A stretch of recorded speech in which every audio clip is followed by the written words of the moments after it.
এবারে আমরা সরাসরি চোখ রাখবো নেপালের দিকে।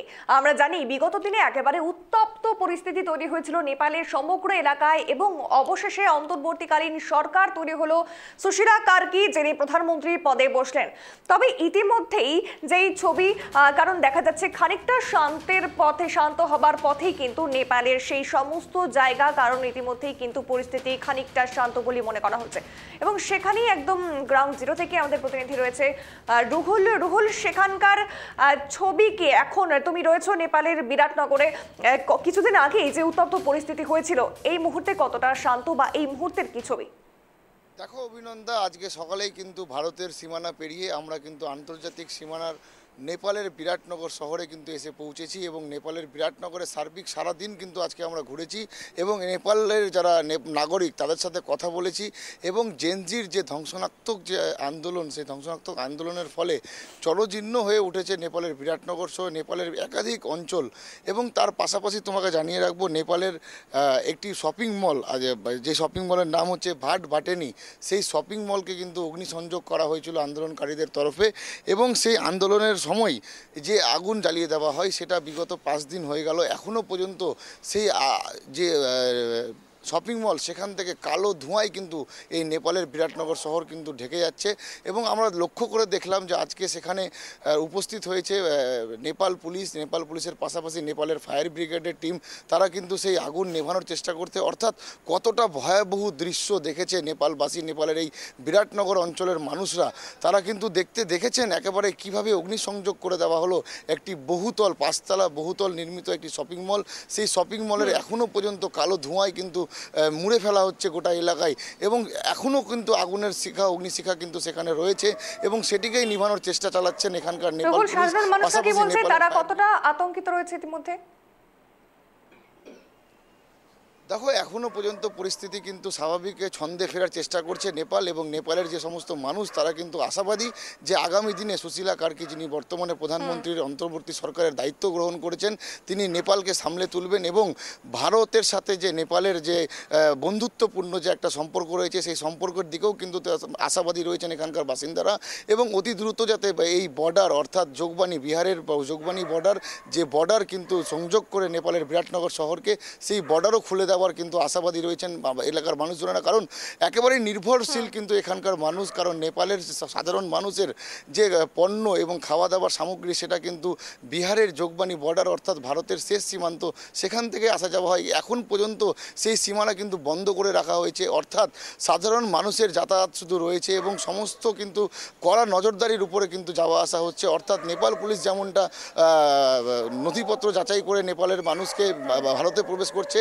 অপরদিকে দেখা যাচ্ছে যে ভারতের যারা এসএসবি জওয়ান রয়েছেন তারাও কিন্তু বৈধ নাগরিকত্বর প্রমাণ দেখার পরেই ভারতের মানুষকে কিন্তু নেপালে আসার সুযোগ সুবিধা করে দিচ্ছে এবং স্বাভাবিকভাবেই কিন্তু ছন্দে ফেরার একটা চেষ্টা দেখাচ্ছেন নেপালবাসীরা এবং যে আন্দোলনটা হয়েছে সেই আন্দোলনটার সমর্থনও করছেন। অর্থাৎ যে যারা এখানে যারা দুর্নীতি করেছিল, যারা দুর্নীতি করে যে নেপালটাকে ধ্বংস করার একটা চক্রান্ত করা হচ্ছিল নেতাদের তরফে, সেই ধ্বংসলীলা কিন্তু অবশেষে কোন পথে যায় এবং নতুন সরকার আসার পরে নেপাল কি পায় সেই দিকেই কিন্তু তাকিয়ে রয়েছি আমরা এবং তাকিয়ে রয়েছে গোটা বিশ্ববাসী এবং বিশ্ববাসীর একটাই আওয়াজ যে যেভাবে দুর্নীতিগ্রস্ত নেতাদের পেটানো হলো, মারা হলো, যেটা সোশ্যাল মিডিয়ায় একেবারে ভাইরাল হলো যে ঘটনা, সেই ঘটনা কোথাও কিন্তু বিশ্ববাসীকে একটা ভাবার জায়গা তৈরি করে দিচ্ছে যে যেখানে বাংলাদেশের পরে আবার নেপালও এই ঘটনা কিন্তু হলো এবং এই ঘটনা যাতে পুনরাবৃত্তি না ঘটে সেই দিকগুলো কিন্তু প্রশাসন খতিয়ে দেখে এবং সমস্ত পদক্ষেপ গ্রহণ করে নেপালের সরকার এবং যিনি প্রধানমন্ত্রীর দায়িত্ব নিয়েছেন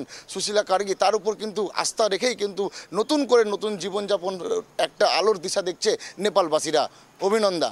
তবে রুহুল, যেমনটা তুমি বলছিলে যে অনেক ক্ষয়ক্ষতি হয়েছে শপিং মলের, ছবি তুমি যেমনটা বললে, সেক্ষেত্রে এখন ক্ষয়ক্ষতির পরিমাণ কতটা হয়েছে বলে কি জানা যাচ্ছে? অনেক ক্ষেত্রেও দেখা মিলেছে যে নেপালের বহু জায়গা সরকারি সম্পত্তির পাশাপাশি বেসরকারি যে সমস্ত প্রতিষ্ঠান রয়েছে সেই প্রতিষ্ঠানগুলোও কিন্তু ভাঙচুর চালানো হয়, সেদিকেও কিন্তু ক্ষোভ প্রকাশ করেছেন স্থানীয় বাসিন্দা। অর্থাৎ 8 থেকে 80 নেপালের যারা রয়েছে, যারা জেনজি আন্দোলন যারা শুরু করেছিল, যারা যুবক এবং প্রবীণ, তাদের সাথেও আমরা আজকে কথা বলেছিলাম। তাদেরও একটাই কথা যে আন্দোলনের মতো হওয়ার কথা হতো, কিন্তু যেভাবে আন্দোলনকে করা হলো, যেভাবে আন্দোলনকে রূপ দেওয়া হলো, অর্থাৎ অগ্নিসংযোগ করা হলো, নেপাল কিন্তু অনেকটা পিছিয়ে পড়বে। এটা কিন্তু প্রবীণদের দাবি।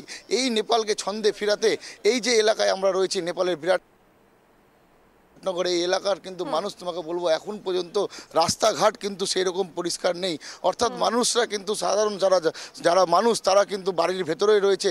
কয়েকটা মানুষ হাতে গোনা কয়েকটা টোটো চলছে আমরা দেখতে পাচ্ছি, এবং তার পাশাপাশি কয়েকজন মানুষ তারা কিন্তু নেপালে বেরোচ্ছে। এবং একেবারেই তোমাকে দেখাবো গ্রাউন্ড রিয়ালিটি, একেবারে বাংলার প্রথম সংবাদ মাধ্যম আমরা ট্রাইব টিভি বাংলা, আমরা কিন্তু এই নেপালের বিরাটনগরে এসেছি এবং নেপালের মানুষের আর্তনাদের কথা কিন্তু তুলে ধরলাম। আজকে সারাদিন নেপাল ঘুরলাম, সারাদিন নেপালে থাকলাম, এবং নেপালের মানুষের একটাই দাবি যে ভারতের সাথে নেপালের যাতে বন্ধুত্বপূর্ণ সম্পর্ক ভালো হয়। তবে কি বোঝা যাচ্ছে রুহুল, এখন কি পরিস্থিতি খানিকটা শান্তর পথে তেমনটা কিন্তু উঠে আসলো? ঠিক যেই ছবি আপনাদের দেখাচ্ছি সেখানকার, অসংখ্য ধন্যবাদ রুহুল সঙ্গে থাকার জন্য, এবং যেই ছবি আপনাদের সরাসরি দেখাচ্ছি সেখানকার শপিং মলের কি অবস্থা দেখতে পাচ্ছেন। তবে এখনো খানিকটা আতঙ্কের ছাপ কিন্তু স্থানীয়দের মধ্যে রয়েছে, এবং রাস্তাঘাটও তেমনটা আগের মতো আর নেই। রাস্তাঘাটের মানুষজনকে খুব কমই কিন্তু দেখা যাচ্ছে। সেখানকার স্থানীয় বাসিন্দারা কি বলছে একবার সরাসরি শুনুন। 3 महीने का वक्त जो चल रहा है, ये चित्र बना हुआ है, इससे बाद जो नया प्रधानमंत्री चुनेगा उसके हिसाब से चुनेगा। ये सिर्फ 3 महीने के लिए अभी का प्रधानमंत्री। करप्शन हुआ नेपाल में, आंदोलन हुआ, उसके बाद अभी क्या आप लोग आशा रखते हैं नया प्रधानमंत्री का तरफ से कि क्या क्या होना चाहिए, क्या क्या होने से हम लोगों का अच्छा होगा? अब जो नया सांसद विघटन होगा, अब जो नया सांसद लोग आएंगे उसके प्रति हमारे पास विश्वास है। वो नया तरीका से नया संविधान लेके आएंगे और नेपाली जनता को खुश रखेंगे। ये हमारा जो आंदोलन हुआ है उसका यही इंतजाम होना चाहिए। कब तक नेपाल अच्छा से मतलब वो बॉर्डर खोलने का आशा रखते हैं? इसका अभी 6 महीने तो लग जाएगा नॉर्मली। 6 महीने क्योंकि इतनी क्षति हुआ है इधर, 6 महीने तो कमती में आपको लगेगा। 6 महीने के लिए आपको टाइम लगेगा। अभी फिलहाल सिचुएशन क्या है? अभी फिलहाल सिचुएशन अभी नॉर्मली चल रहा है 1-2 दिन से, मगर 2 दिन से पहले सिचुएशन बहुत ख़राब था। अभी नॉर्मल चल रहा है सिचुएशन एकदम। आप आके इंटरव्यू करके आपको कुछ भी नहीं, आप सेफ है एकदम विराटनगर में। आपको नेपाली जनता का आपका साथ है। একেবারে বন্ধুত্বপূর্ণ সম্পর্ক নেপালে আমরা কিন্তু সুরক্ষিত রয়েছি, সেটা দাবি জানাচ্ছেন নেপালবাসীরা। এবং পাশাপাশি এখানে আরও প্রবীণ নাগরিকরা রয়েছে, কথা বলার চেষ্টা করব। এবং তারা এখানকার স্থানীয়, তারা এখানকার বাসিন্দা। এবং তোমাকে বলবো যে এইখানকার মানুষ কিন্তু চায় যাতে নেপালের শান্তি ফিরে আসুক, নেপালের স্বচ্ছতা ফিরে আসুক, নেপালে সুস্থ রাজনীতি নেতারা ফিরে আসুক, এবং নেপাল বিশ্বের দরবারে একটা নতুন সৃষ্টি গড়ে তুলুক, যেখানে নেপালের বাণিজ্যিক দিকটা যাতে প্রাধান্য পায়, নেপালকে যাতে পরিচালন করার জন্য নেতারা যাতে স্বচ্ছ ভাবমূর্তি নিয়ে যাতে নেপালকে এগিয়ে নিয়ে যেতে সাহায্য করে। এখানকার বাসিন্দারা এটাই কিন্তু আশা করছেন এবং দাবি জানাচ্ছেন যাতে নেপালের মানুষ যাতে বিশ্বের কাছে একটা নতুন রূপে যাতে রূপান্তরিত হতে পারে। এটাই কিন্তু এখানকার 8 থেকে 80 সকলের সাথে কথা বলে আমরা জানতে পারছি। অভিনন্দা। বেশ, ধন্যবাদ রুহুল। ঠিক নেপালের যে ভয়াবহ ছবি আমরা বিগত দিনেও দেখেছি, এবং এই মুহূর্তেও সেই ভয়াবহ ছবির ছাপ কিন্তু দেখা যাচ্ছে স্পষ্ট। যেই ছবি ইতিমধ্যে দেখতে পাচ্ছেন, যে ধোঁয়া উঠছে সেটি কিন্তু একটি শপিং মল। অর্থাৎ কতটা ক্ষয়ক্ষতির পরিমাণ তা কিন্তু এই ছবি দেখেই একদম স্পষ্ট বোঝা যাচ্ছে। এবং আগামী দিনেও যে তাদের মধ্যে সে আতঙ্ক নেই তা কিন্তু নয়, তবে তারা আশা করছে, তাদের মধ্যে সেই আশ্বাস এসেছে যে আগামী 6 মাসের মধ্যে যেহেতু নতুন সরকার গঠন হয়েছে এবং আগামী দিনে সমস্ত কিছু ধীরে ধীরে ঠিক হয়ে যাবে, এই সমস্ত পরিস্থিতি আর একরকম থাকবে না, এবং তারা কিন্তু এমনটাই আশাবাদী।